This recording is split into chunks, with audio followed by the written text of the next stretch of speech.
ಟೈಮ್ಸ್ಗೆ ಸ್ವಾಗತ. ಬಳ್ಳಾರಿ ಜಿಲ್ಲೆಯಲ್ಲಿ ಮೊಹರಂ ಹಬ್ಬದ ಆಚರಣೆ ವೇಳೆ ನಡೆದ ಘಟನೆಯೊಂದು ಇಡೀ ಗ್ರಾಮವನ್ನೇ ಶೋಕ ಸಾಗರದಲ್ಲಿ ಮುಳುಗಿಸಿದೆ. ಹಬ್ಬದ ಸಂಭ್ರಮದ ನಡುವೆ ಅಗ್ನಿಕುಂಡಕ್ಕೆ ಬಿದ್ದ ಯುವಕ ಚಿಕಿತ್ಸೆ ಫಲಿಸದೆ ಇದೀಗ ಸಾವನ್ನಪ್ಪಿದ್ದಾನೆ. ಬಳ್ಳಾರಿ ಜಿಲ್ಲೆಯ ಕುರುಗೋಡು ತಾಲೂಕಿನ ಕ್ಯಾದಗಿಹಾಳ ಗ್ರಾಮದಲ್ಲಿ ಮೊಹರಂ ಹಬ್ಬದ ಆಚರಣೆ ವೇಳೆ ಈ ದುರ್ಘಟನೆಯೊಂದು ಸಂಭವಿಸಿದೆ.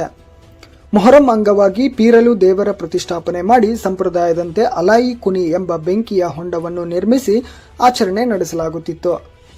ಶುಕ್ರವಾರ ರಾತ್ರಿ ನಡೆದ ಧಾರ್ಮಿಕ ಕಾರ್ಯಕ್ರಮದ ವೇಳೆ 28 ವರ್ಷದ ಮಡಿವಾಳ್ ದೇವರಾಜ್ ಎಂಬ ಯುವಕ ಆಕಸ್ಮಿಕವಾಗಿ ಬೆಂಕಿ ಉರಿಯುತ್ತಿದ್ದ ಅಲಾಯಿ ಕುನಿಗೆ ಬಿದ್ದಿದ್ದಾನೆ. ಪರಿಣಾಮ ದೇಹದ ಹಲವು ಭಾಗಗಳಿಗೆ ತೀವ್ರ ಸುಟ್ಟ ಗಾಯಗಳಾಗಿವೆ. ತಕ್ಷಣ ಸ್ಥಳೀಯರು ದೇವರಾಜನನ್ನ ಆಸ್ಪತ್ರೆಗೆ ದಾಖಲಿಸಿ ಚಿಕಿತ್ಸೆ ಕೊಡಿಸುತ್ತಾರೆ. ಆದರೆ ಗಂಭೀರ ಗಾಯಗಳಿಂದಾಗಿ ಚಿಕಿತ್ಸೆ ಫಲಕಾರಿಯಾಗದೆ ಅವರು ಕೊನೆಯುಸಿರೆಳೆದಿದ್ದಾರೆ. ದೇವರಾಜ್ ಅವರ ನಿಧನದಿಂದ ಕುಟುಂಬದಲ್ಲಿ ಆಕ್ರಂದನ ಮುಗಿಲು ಮುಟ್ಟಿದ್ದು, ಮೃತರಿಗೆ ತಂದೆ, ತಾಯಿ ಹಾಗೂ ಪತ್ನಿ ಇದ್ದಾರೆ. ಗ್ರಾಮದಲ್ಲೂ ಇದೀಗ ಶೋಕದ ವಾತಾವರಣ ನಿರ್ಮಾಣವಾಗಿದೆ.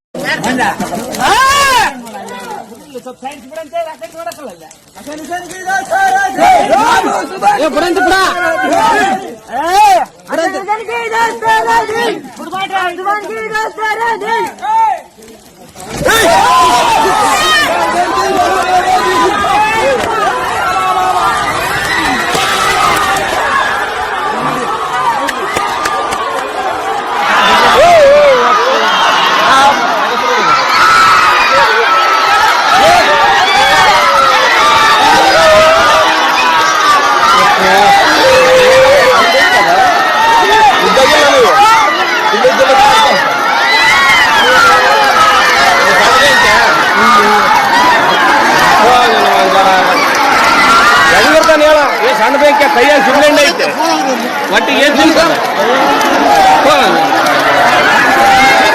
ಮೂರ್ಸೆಟ್ ಮಾಡ್ತಾರ ಮೂರ್ಸೆಟ್